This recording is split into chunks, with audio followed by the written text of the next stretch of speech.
Okay guys, here we find ourselves in a newer Subaru product.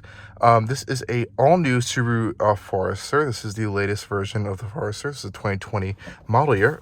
And as you can see already, it's quite a bit of a modern upgrade over the 2014 Impreza in terms of infotainment, switchgear, and all this stuff and everything. Big upgrades there already, even before getting into all the nitty and gritty stuff. What I really want to point out, though, is the quality and the stuff that Subaru has changed over these years, and it has significantly gotten better. This is kind of like a base specification in terms of the screen, even though it has the eyesight package up here and the moonroof. This is still more of like a base specification Subaru, and let's just dive in. I'll show you some nice stuff about this. So going in, you have a push to start button right here. Of course, the key is in my pocket. It is a key fob, so you have that nice feature there. Oh, let me turn the air down. It is hot today.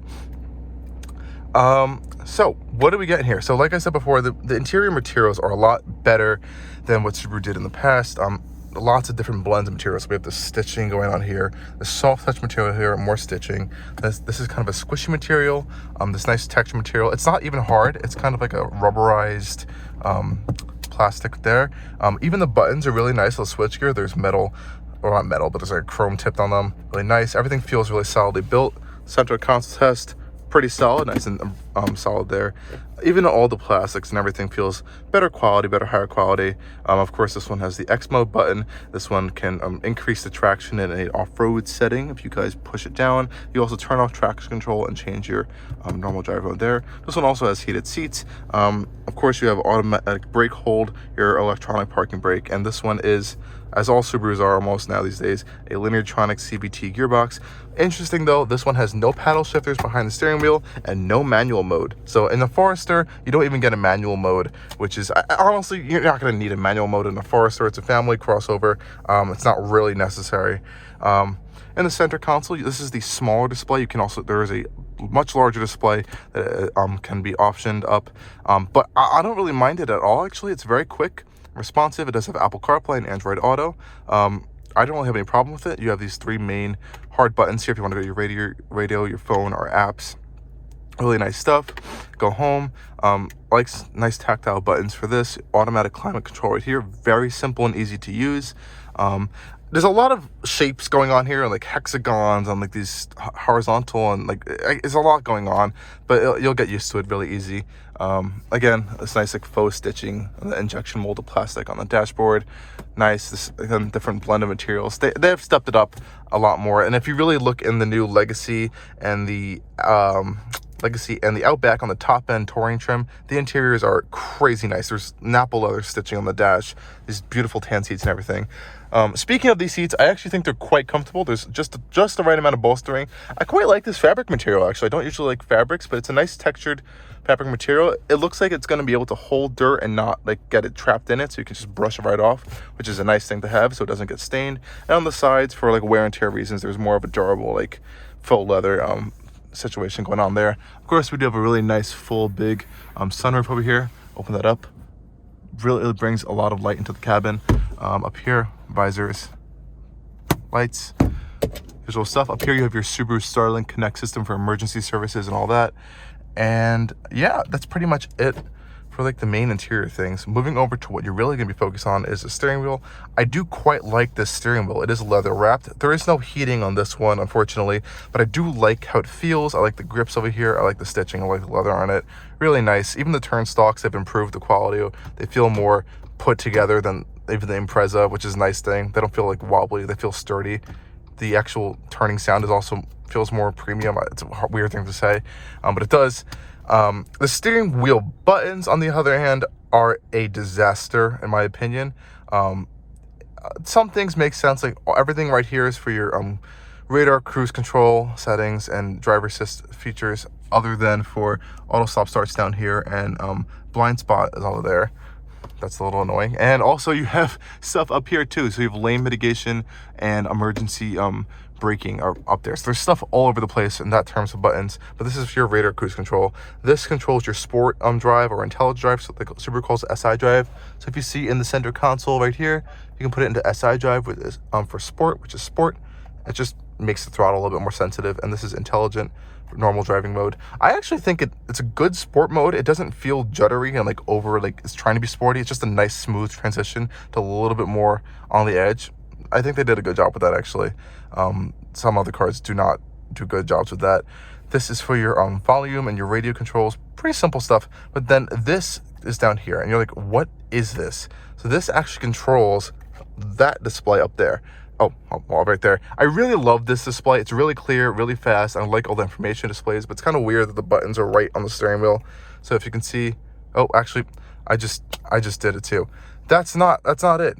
To control that display, you have to press info. I just confused myself. These buttons down here control the center gauge display. So you can see all the different information you can have on there. Scrolling through that, I just confused myself. That's how confusing it is. If you want that display, you press the info button to cycle through all these displays. So you have like water temperature, oil temperature, which you might need in this car. You have your weather, radio station, fuel economy, just a clock, and more info. I like this one, shows you all of your different safety features and what you have on or off, which I think is a nice thing to show. You also have, this is my favorite screen to have. This shows the torque distribution as well as the tilt angle of the vehicle, which I like to leave on because I just think it's a really cool display. So let's leave it on, and let's just take you guys for a short drive to show you some of the performance and driving characteristics of the Forester. So putting into drives, of course, very easy. Make sure there's no one there. This one also does have heated mirrors and LED lights, which is nice. LED headlights. Now, right off the bat on the Forester, comparing this to the older Subaru 2014 Impreza that we have, the platform, this is based on Subaru's new Subaru Global architecture, and you can definitely feel the increased rigidity in the chassis. You can also feel the more refinement. I think this is the best word to say in the chassis of this vehicle is refinement. They've done a really good job at refining everything down to the T over the years. And what I mean by that is that when I step on the gas pedal, everything in the car feels really nice. So like the connection between the engine and the CVT is very smooth on its operation. I do feel like the one that we have, the 2014 Impreza, it's a little bit jittery sometimes, and sometimes there's like a disconnect between what the engine wants to do and what the CVT wants to do. Here they kind of definitely have that figured out a bit more. And then this is, since it is their newer CVT, it does simulate gear changes if you really floor it down. I think it's like 6 or 8 simulated gear changes can be done there. So there's that. One big thing is that the steering, I'm not a big fan of the steering on this thing. I'm kind of used to steering on the 2014 Impreza as well as the 2013 Crosstrek. It's just a little bit more hefty and there's a little bit more of a connected feel. I'm pretty sure they're both electric power steering systems. I don't really know why the older ones feel better. This one feels just a little overboosted, a little bit like almost luxury car like, but it does stiffen up on like a highway or something. Of course, as you're going at higher speeds. Quick acceleration test here. A second.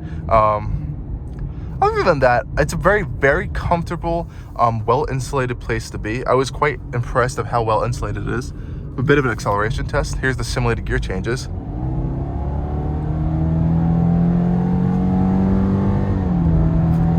1, 2. I'll slow it down there, but you see it simulates gear changes, even though it's a CVT.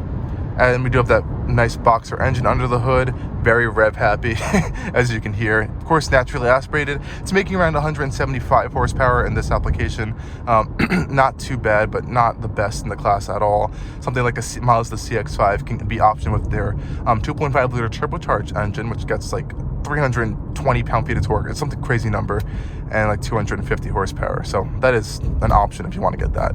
But this is a very safe buy, I think, especially in this segment. Now, in terms of these buttons over here for the radar cruise control, I can't really use that right now because it's mainly for like, I would say it works the best on like interstate highways. This is just this little parkway over here. But this button right here is, which I didn't realize, is kind of like works separately from the actual radar guided cruise control. So I think it's like an automatic steering assist feature where it'll bump you back into lanes, even though So here's the thing. This is like a steering assist feature, but you also have lane departure. I not lane departure, lane keep assist. I think that's what this is. There's a lot of different systems, as you can see. But this one will beep at you if you go out of the lanes, which I turned off because it's really annoying. This one will actually just tug you in the lanes just by the steering wheel and not really give you a warning, which I have felt. And I was like, why is it doing this? And then I realized that was on. Interesting stuff there. It's really cool when you turn this mode on. You can see there's a little display of the Forester in the center, and you see I have the brakes on right now. So we're in traffic. It shows the brakes. When you turn that off, it goes away. It just brings up that display. But yeah, like I said, everything in here is really well built, very quiet, sturdy.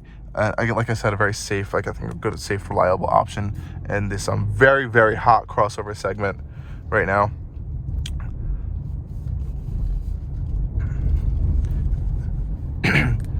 And as you can see on the road, there's a whole bunch of them everywhere. The Subarus all over the place already now. Even a new Bronco Sport right there. That's nice to see them coming out. Even going up hills and everything, you feel like there's enough power. Just enough power. There definitely could be more.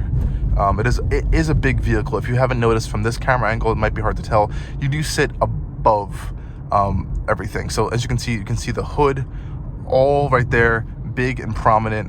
Definitely different experience from something like in the Impreza, where you kind of have a much more fish bubble style view on the inside, I would say. You have much more this has incredible visibility, but in the Impreza, I feel like there's a little bit more just because you don't have that giant hood in the way. But they do that to kind of give you like that commanding SUV crossover driving position when you are in the car. Beautiful dog right there. Of course, another Subaru.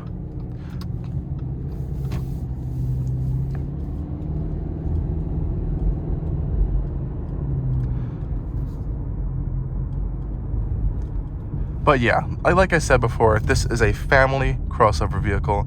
No one's going to be doing any canyon carving or crazy sports stuff in there, so there's no point in comparing it to that. But all I wanted to do in this video is really show you guys what Subaru has improved on in the span of almost 10 years. Well, basically 10 years in terms of development, and see where they're headed. I do think they're headed in a very good direction. I'm not the biggest fan of that giant display, if you guys have seen it on the Legacy and the Outback. I do like it in some applications, but the software is kind of like the main issue on that side. It needs to be improved. They kind of just slapped it together and put it in there. But that is how it is. I'm sure there'll be updates coming for that soon. One other feature that this one does not have, if you upgrade to the higher models, there is a sensor in the center right here. I'll try to overlay that will actually scan different faces and have different driver profiles. I think you can do that with the key, since this one doesn't have it, but it's kind of like a Face ID for your phone, but a whole bunch of people can use it, and it will set like different things from like the seats to the headlights and different radio stations and stuff to each individual person's settings, which I think is really cool. So yeah, I think we're just going to end this here. I just want to show you guys a quick interior stuff of the newer Subaru models. They're going to give you an idea of what you're going to be getting and comparing to the old Subaru and new Subaru, and kind of how fast they are jumping ahead into the modern day world of stuff where all these digital screens and things. They do have a full digital display actually out now. This, of course, we don't get it in North America yet, but the all-new Subaru Levorg, which is a station wagon in Japan, does have this new digital display, and I do believe it's going to make its debut in the United States on the new Subaru WRX. So stay tuned for that. Hopefully that's going to be really cool to see. Again, thank you guys for watching these videos, and stay tuned for a lot more stuff coming soon.